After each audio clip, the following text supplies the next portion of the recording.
What's up, you guys? Ross Sapp, Fightful.com, here with a name you know. You see him on AEW Dynamite Wednesday at 8 on TNT. Sometimes you see him on AEW Dark on Tuesdays, and they got Full Gear coming up on pay-per-view Sunday, November 7th. Scorpio Sky, how you doing? I'm good. How are you? I'm good. You were actually a part of one of my earliest viral internet video moments. The first time I saw Scorpio Sky was a match with Human Tornado, or a clip rather. Yeah, I know exactly what you're talking about. The Beat It, Yeah. yeah. Yeah, that might have been like, I mean, not even might have. That had to be the very first thing that I ever did that broke out. And obviously, I'm trying to think back. I don't even really think viral existed at that time, or at least the term. I don't remember it. And, we had a funny idea. We did it. And then next thing we know, like for the next couple of years, it was just blown up on the internet. So Yeah, it's kind of funny that still comes up. I was telling my wife that I was interviewing you, and she was familiar with the clip because I had shown it to her years ago, and it's wild to go back and look at it in stunning 144p quality. Yeah, it's pretty bad. It was pretty bad. Like I was trying to make out the pixels, and I was like, I think he's wearing a mask back then too, because I mean that was back in your mask days. How did you adjust from working in a mask to working without a mask? It was honestly pretty easy. I mean, working in a mask is not it's hard, especially the one I had. It was a complete just cover everything mask. My mouth was closed, my eyes were closed, everything was closed. And so, you do have like moments of claustrophobia, or more than anything sometimes, because I had like this mesh over my eyes.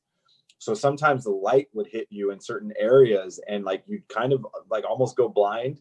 So wrestling, or if your mask turns or anything, the middle of a move or something. So wrestling in a mask was kind of hard. The only thing that I would say was a benefit was, I think when I messed up, having the mask, it just, when you get embarrassed, it has that, you have that moment where you want to crawl into a hole. Yeah. That mask kind of was that hole.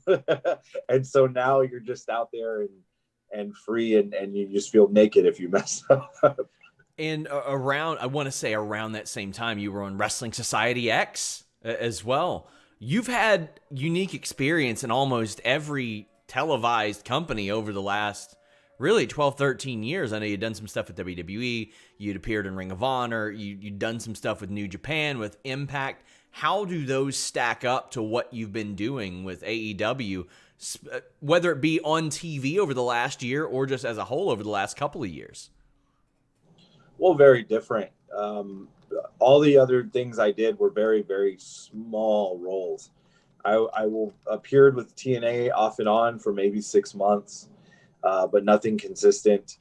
WWE was just a few, I think it was like 2 weeks, and a non-wrestling role. New Japan, I didn't do any TV or anything. I did one of their like live events. I don't even think it was a pay-per-view or anything. I don't know. Maybe it was, but I did one of their live events in Long Beach, and obviously I ran their LA dojo with Shibata. Wrestling Society X, I had a couple of good moments on, but all of them were really, really small roles. And with AEW, obviously I've had the opportunity to be a stronger character and a bigger profile. Obviously I was a champion, and I've been in the eyes of the fans a little bit more than I was in the other companies. So it's a completely different experience for me. Coming to AEW almost made me feel like a rookie again, because I knew how to wrestle on TV. I've wrestled on TV a bunch of times, whether it be local on the mainstream stage, but just the little things that you pick up along the way that are so different from wrestling on the indies or wrestling in companies in general. Everything is highlighted. Any little tiny little thing that you could get away with on the indie circuit is just magnified on television. So it really sharpens your tools. So that I would say that was a huge difference. So yeah, Wrestling Society X was taped and pretty heavily edited. You had Ring of Honor, who is owned by the broadcast company in which shows them. AEW is in a bit of a different situation because they are in a very fruitful partnership with TNT. Were there any adjustments, were there any changes, like things that you looked at and you said, okay, I've never done things this way before?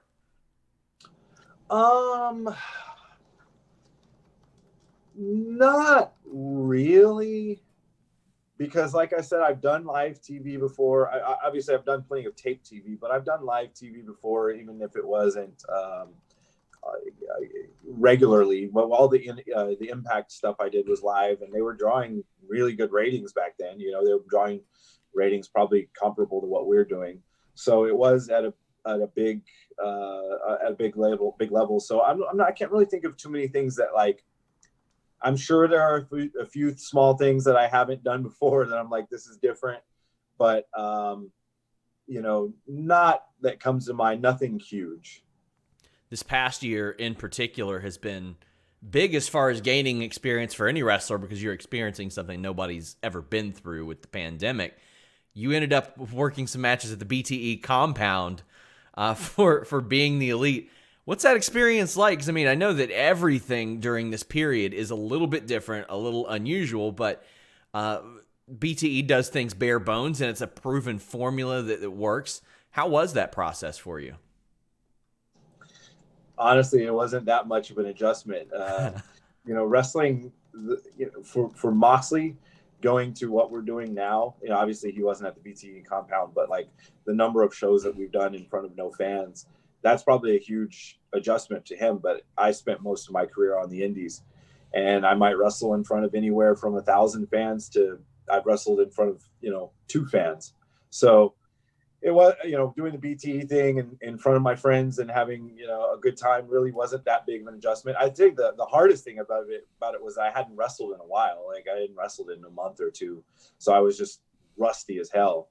And, you know, I think a lot of people are going to go through that. And I'm actually still kind of going through it, you know, the quarantine and lockdown and not being able to go to the gym and not being able to work out and get in the ring and do things. Like, I, even to this day, I only feel like as a wrestling performer, I'm probably 70% of what I think I should be.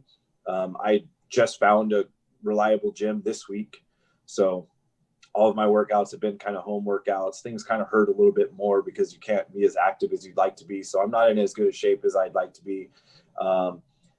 As far as ring shape, you know, I'm not, I had that long stretch where, you know, we were stuck in California, so we couldn't wrestle. Then, you know, obviously you come back, but, you know, television, it's different. You're not regularly getting matches like you would on the indies, where you can go work for one company here this week and another company the next day and another company the next day. You're getting those reps. You know, it's different with television. You're not going to get regular reps. So, in general, it's just a lot harder now with everything that's happened this year. But going back to your question, you know, the BTE stuff was a lot of fun. It's always fun to do BTE, and the audience is so loyal, and they respond to things, and you know, planting little seeds for things you want to do are always fun. And working with all those guys, you know, it's always the best experience. I mean, a lot of All In, I would say, was helped built off of the success of being the elite and all the personalities like that you and Frankie and Christopher Daniels showed on there. Like the worst town I've ever been in. I mean, that you go to venues and everybody gets it. Everybody knows when there are fans now. But I mean, that's worked out really well for you. The being the elite thing. How were you first approached by maybe the Young Bucks about doing bits on BTE? Well, we were all traveling together in Ring of Honor, the Young Bucks, me, Frankie, Chris. And, you know, we were always doing cross country from California to Baltimore or New York or Philly or wherever it was. And we always had like the worst flight itinerary. You know, it was always like, you know, maybe catch your flight at midnight if it's not delayed. And then you fly all night to one city, which is usually Atlanta because it's Delta. And then from Atlanta to whatever town you're going to get in, and you land at anywhere between 7 and 9 a.m. And then you work out, and then you eat, and then you head straight to the building, and you're exhausted and you're in a bad mood. And sometimes the cities you're in are more than likely the cities you're in are the shits. And so we were always complaining about it. And we were like, and it was always like, God, I can't wait to just get back to SoCal, kind of in a tongue-in-cheek way. And I think it was Matt Jackson at one point was saying, I want to put you guys on BT and just have you just do this. Just have you say, Barry, whatever town you guys are in, and then shout SCU at the end of it. And I was the one that I said, I'm just going to let you, Frankie, Chris, I'm going to let you guys be the creative ones. You guys say, fun, different things each time. I'm just going to say the same thing every single time. And this is the worst town I've ever been in. And it's funny because when I came up with the line, I thought to myself, I was like, if it gets over, maybe we could put it on a t-shirt or something. Yeah.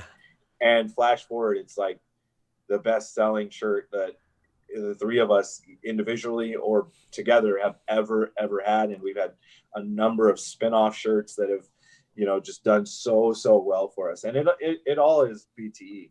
I have to give all the credit to BTE and to Matt and Nick. They knew it was going to work. I mean, they knew it was going to work before we did. Speaking of giving credit, I can't count the number of wrestlers I've talked to over the last 2 years that say, Christopher Daniels got me into this company, whether it be Ring of Honor, AEW, whatever it may be. He does a lot of recruiting. He does a lot of helping out.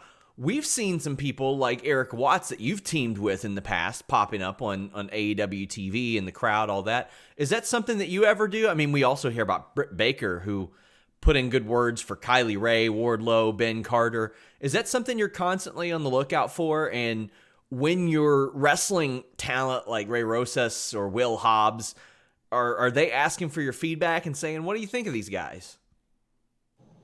I'm always looking at guys. I know I don't always recommend people because I don't want to be that guy that's always, there's always those guys that are always trying to get their friends hired, and sometimes they're good and sometimes they're not. Sometimes you can clearly see the difference. Like, oh, this guy is talented and this guy is a friend. And so I don't want to be that guy. So I'm pretty selective, but I am always looking at guys. I have, throwing some names out there over the course of the beginning up until now. And, people can kind of look at them, and then if they like them, they can do something with them. And if not, then, we move on to the next one. So, to answer the question, of course, I'm always going to look and see what's going to make the product better and what can, what talent that I know that's out there that deserves the opportunity. And as far as, they don't have to come to me and say, what do I think of this guy or that guy or anything like that, because it's really not my decision. If anything, I can just be a link and say, hey, why don't you take a look at this guy? And then it's out of my hands. I'm really interested in your MMA experience. We cover MMA heavily on Fightful, and you had several fights. And I know that a couple of years ago you said you'd pretty much focused on pro wrestling. That's where your bread was buttered, and you didn't have as much time to do that. How much do you draw off of your MMA experience and the crossover there? I mean, we've seen, especially over the last 5 years, just an insane number of people cross over, whether it be from wrestling to MMA or MMA to wrestling. I used to do a lot of stuff involving MMA in my matches. I even before I fought, because I've always been a fan of mixed martial arts. And so, whether it would be like leg kicks or certain types of strikes or way of evading strikes. I remember you can go back to like 2003, 2004, I was using a triangle choke as a finishing move.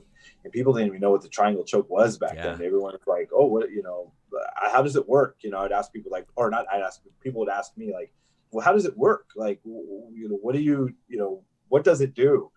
Commentary. So I said, oh, let me put you in it so you can see. Yes. So you know how to talk, how to talk about it. Around that same time I was doing, flying knees from Muay Thai or clinch and knee strikes and that sort of thing. And I've kind of gotten away from it because everybody does it now. You'll see triangle chokes all the time. You're always seeing like head kicks and knee strikes specifically. I mean, everybody's doing knee strikes now. And so I just try to get away, and I'm always trying to think of how to be different. And a lot of it just goes back to actually the reason why I started doing MMA stuff in my matches was years and years and years ago. I was like 2 years into the business. I was watching, I think it was a PWG show or something, and I wasn't booked that day. So I was just watching it. And every single match was kind of similar. Everyone did like a lot of the same stuff every time. So I was like, man, except one guy whose name was Scott Lost. He was a guy who's local. You've interviewed him. Okay. Yeah. He was a local guy out in SoCal. far, far, far before his time. And he did a lot of things. Like, he was the only one to me as a wrestler that stood out that day because he did different things. Everything he did was different. The way he moved was different. And that kind of changed my mindset for the rest of my career, because now, still to this day, I'll watch the shows I'm on and I'll think, okay, how can I be different? What's everybody doing? Look at the patterns and try to be different from that. Even when it comes to dives, you see a lot of dives in wrestling matches today. So I did dive in like the tag title match with FTR, but before that I haven't done a dive since February, something like that, January, 6 months or something like it. It's been a long time. So I was like, all right, everybody's doing dives. Let me see if I can get away from that. Everybody's going to the apron. Everybody's going to the floor. Let me keep my matches in the ring just to be different, and, going back to your question, I'm kind of going in circles a lot. No, I love it. I love it. But going back to your question, I went to an MMA style because of that, because I saw everybody was doing the same thing. And I was like, all right, well, people aren't really doing MMA stuff. Let me do MMA stuff. And then now people are starting to, over the last several years, people have started to do MMA stuff. So now I've kind of circled around and I've kind of gone back to, the big thing now is kind of MMA, and now it's a lot of flipping. It's a lot of like, flip, drop kick, and, really aerial wrestling has come back. Springboard. So I'm like, okay, I'm not going to, there's no way I can do that as well as Phoenix. So I'm not going to try to even do it. So let me just go back to a technical base. So I went back to my roots and started watching Bret Hart matches and like, okay, let's bring back the backbreaker and the Russian leg sweep, and let's just be a really technically sound base, because we're not getting a lot of that these days. So I'm always just trying to evolve, man. You get some inspiration from like Mikel Pereira and do like moonsaults on the people off the cage. He's been doing that. Did you see the Joaquin Buckley KO this past weekend? That Enziguri? The Enziguri, yeah, that was pretty amazing. I was like, I felt bad for the guy that got knocked out. Of I'm course. Like, that's a highlight for a long time. Of course, cool, yeah. Though. And I mean, very rarely do you see those guys reemerge and sort of redefine themselves either, which is a bummer. Like, Terry Edom never came back after that Edson Barboza wheel kick KO. It's always just him going stiff and falling over. So, there's a lot of MMA influence that I love in pro wrestling. Like, almost everybody knows to turn their hips on kicks now. Like, you'll watch a lot of 80s stuff and you'll see people throw some of those kicks and you're like, oh my God. Like, they just didn't know. I see that still to this day, and it kind of gets to me. Sometimes I want to pull guys aside and say, hey, man, let me show you how to throw this kick. Yeah. But I'm like, okay, I mean, that's probably a little extreme. But, I mean, there's little things that I'll do that aren't even physically wrestling. Like, I did this for years and years and years, and I just recently started doing it again a little bit in AEW. Is, Anderson Silva and Rashad Evans would come to the ring, and obviously other guys started doing it. First it was Anderson, then it was Rashad, from what I saw, then John Jones, then Conor McGregor, just right before the fight, crouching down in the corner. You know what I'm saying? I did that for years and years and years because I was a huge Anderson Silva and Rashad Evans fan. And so I just kind of started doing that again. And just in a mindset, I always kind of try to go into matches as if it's a fight. I always kind of want to feel like a fight. Like, to me, there's nothing like that big fight feel, man. Like a Pacquiao fight, a Mayweather fight, Bernard Hopkins, GSP. You know what I mean? Like, when it's a big fight and you're on the edge of your seat and you're like, oh man, you're like, your heart's pumping. You're like, oh man, I don't want my guy to get knocked out. Or like, don't get caught. Please don't get caught. And you're like on the edge of your seat for the first couple rounds. There's nothing like that. And so I'm always trying to create that like nervous tension in my matches where you just don't quite know what's going to happen when you're going into it. It's one of the things I love about AEW. It's winners facing winners at the top. In title matches, unless it's like an open challenge or something, it's somebody who's on a winning streak against somebody who's on a winning streak. As we wrap up, one of those times was you taking on Chris Jericho. You were the first person to pin Jericho. What kind of feedback did you get from him leading into that match, after you guys had your match, any of that? Well, we had the tag match first, which was good. I liked it. And then we had the promo the next week where we kind of went face to face. And that was the most fun thing for me personally, because I think Chris Jericho is one of the best talkers in the business, past, present. And, even if you look in the future, it's going to be hard to compete with a guy on that level. I think anyone would agree. He's amazing.